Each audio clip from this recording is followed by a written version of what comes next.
Hello there, my name is Jamie. I'm a welfare benefits advisor for Johnny Johnson Housing. Today we're going to be having a think about payday loans and alternatives to them. Payday loans, a famously expensive way of borrowing money, so we're going to have a look at commercial alternatives that are cheaper and also some other ways to access money potentially for free or at low cost. But to begin with, let me say who this video is not going to be so useful for. If you are looking to borrow money to cover everyday sort of essential costs, things like rent, electricity, food, then probably borrowing more money is not a great idea. Might help this month, but next month when you have to pay back the money, plus potentially some interest, how are you going to do that?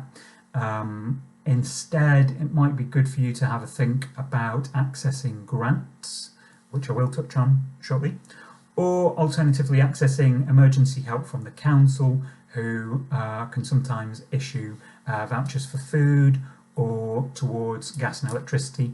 The best place to look for these is the council's website. Often they're available at very short notice. You might have to show a bank statement to show that you've not got loads of savings and can't afford these things yourself.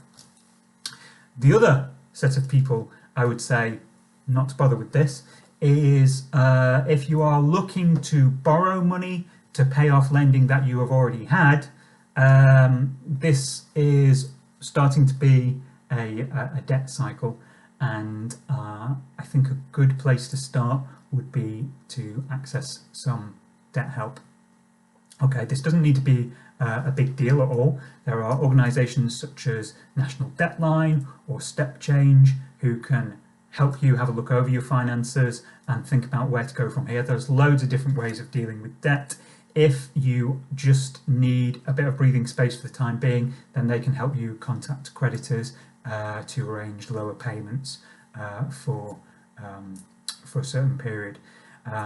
There's loads of debt help out there, and people tend to think that the free ones are not as good as the paid for debt solution providers. In my experience, the opposite is true. I really rate Step Change, so I would have a look at them at stepchange.org, or you can give them a ring on 0800 138 1111. Okay, so let's start. Grants. All right, so grants are often overlooked, but there are loads of different schemes out there. Basically, energy providers, water providers are a good one. All sorts of organisations that are trying to give back to the community, make grants available. Which one is going to be best for you depends on your situation. I would start by having a look at Turn to Us. That's turn2us.org.uk, and putting in some details about yourself, and it can show you grants that might be available to you. They will often include things like replacement white goods. You have to make your case a little bit, and it is not something that tends to get agreed overnight. It can take a couple or sometimes a few weeks, but this is something which is overlooked, and water companies in particular I have used from time to time and found to be really great. So have a look at Turn to Us.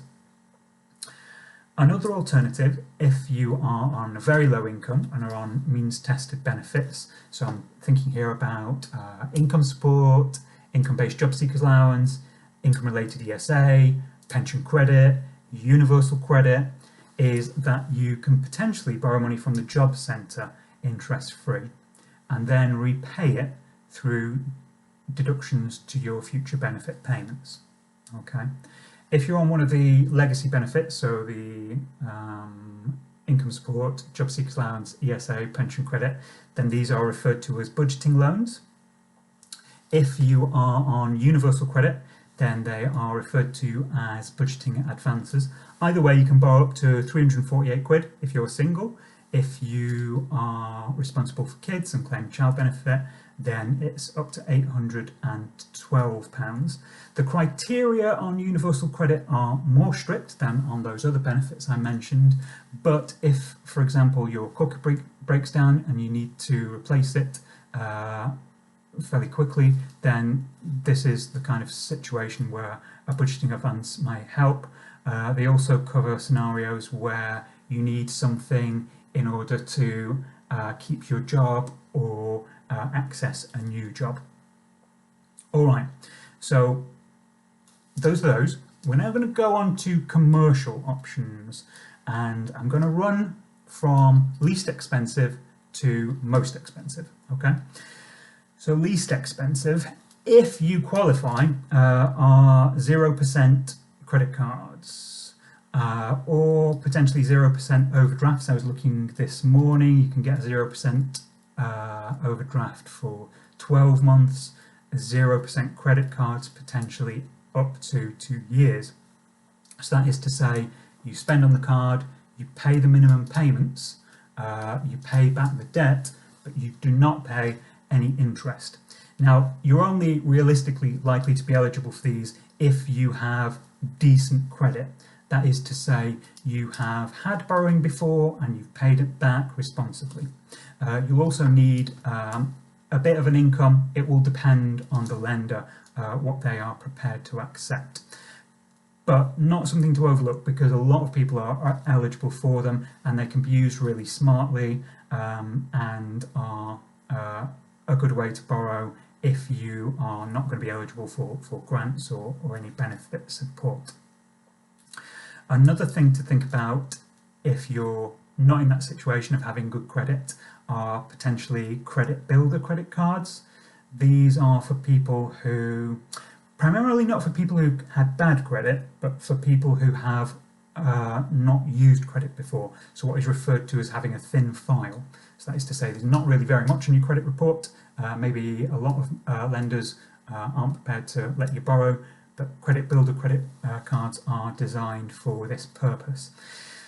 These are going to be helpful for you to build a credit history, so long as you meet those payments. If you take one of these out and you don't meet the payments, then this is going to be really bad for you, and you're not going to be able to then use it as a stepping stone to getting other credit cards or other forms of borrowing. Credit builder credit cards are typically 30 to 40% in terms of the APR, the annual percentage rate. Now, that's pretty high. It reflects the risk that the lender takes, insofar as some people who take these products out won't pay them back. It sounds a lot. It is a lot cheaper than your payday lenders, however, who are typically 1,000% or more. Something to think about. If you do have a thin file, you've not used credit much before, then I would have a look at places like Money Saving Expert or Money Supermarket for credit builder credit cards.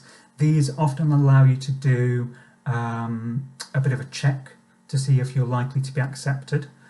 What is not a great thing to do is go and apply for a bunch of stuff, because other lenders will see that and they will wonder why you are so desperate for money all of a sudden, and it will raise a red flag for them, and they are less likely to agree to lend to you. Instead, what you can do is a soft search, as they call it, which is where you let these comparison websites have a look at your credit report, and they will then be able to take an informed guess as to which lenders might lend you money. Okay, so credit builder credit cards, not free, not the 0% cards that you can get if you've got good credit. 30 to 40% we're talking there. The next step, potentially, are credit unions.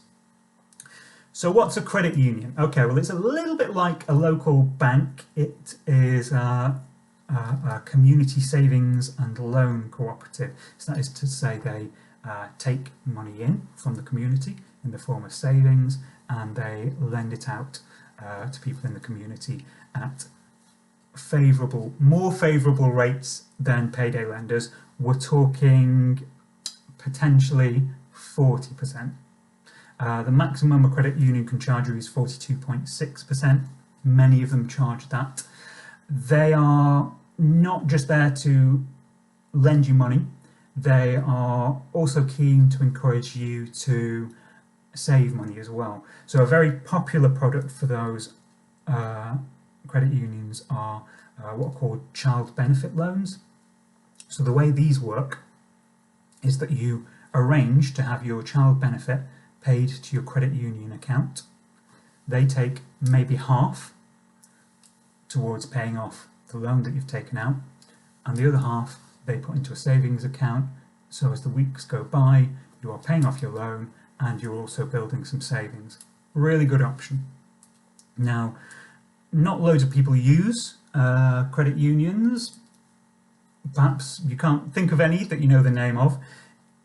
If you have a look at findyourcreditunion.co.uk, then you can tell that website some factors about yourself, where you live, who you work for, and they will direct you towards credit unions that might be appropriate for you. Credit unions.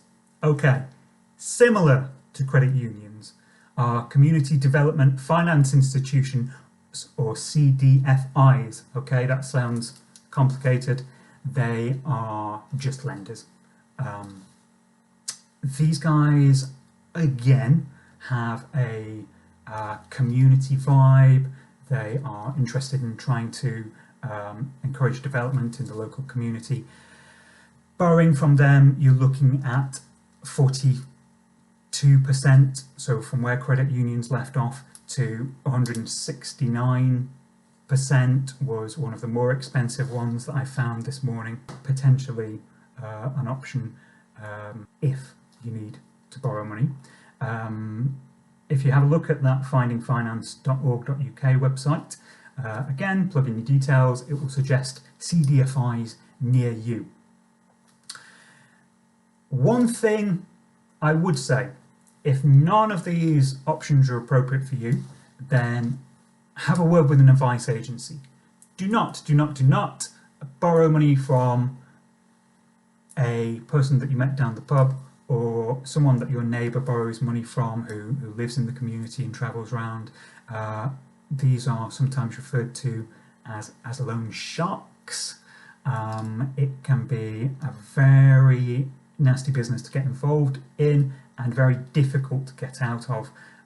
They often seem nice at first, but rapidly I have known situations to deteriorate and get violent.